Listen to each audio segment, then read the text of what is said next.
Architecture tells me where we are. It tells me who we are. And it really identifies the character of a city.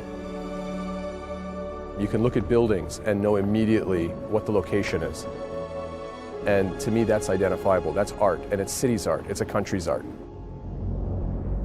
When we chose Foster & Partners, another key element to them was their understanding of old and new and being able to create identifiable buildings that really expressed and made visible the city's identity. The One will very much do that, where you can look at the One on its own and know it's Toronto. It's the same way that you look at the CN Tower and you know that it's Toronto. This is incredible just to see the work and the details that's gone into creating the residential units, creating the building, creating the entire space that you're going to live in. Sam is one of those unique clients that has very strong ideas, very engaged in the design process. He came to the studio nearly 3 years ago now, and our approach to design and visualizing architecture, he understood. And every time I meet him, we're on the same level, and we're smiling because we know we're just as excited and we're just as engaged, you know, every time we talk about design, every time we talk about the building. You live in these spaces and you start to see all the different components of where the creativity comes from, right, and how you actually wear it. That's incredible to see the work that's gone into this. This building is not just a building, and people happen to live there. The people are just as important as the building itself. And so we started with the design of the individual flats and tried to think about what it would be like to come home there every day.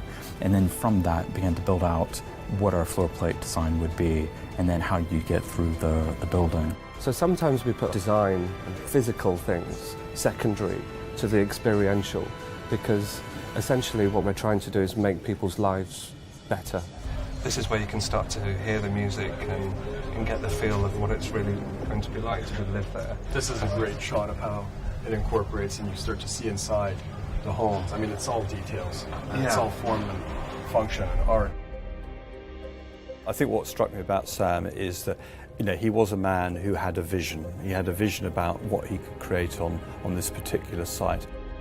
You are at this kind of critical junction of the city where Yonge and Bloor meet, and you do feel you are in the centre, you know, not just of the city, but of kind of Canada.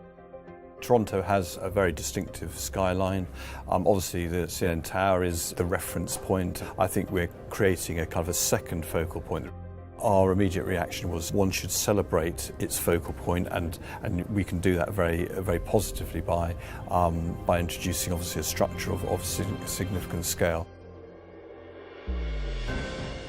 It's a heroic endeavour to build a tower of this size, and we should celebrate it, to be very expressive with its frame, to articulate the tower, particularly with the slots that are the mechanical services, which give it a rhythm as you rise up through the height of the tower, which is, again, unusual because most of the towers in Toronto are kind of what we call straight up and down towers.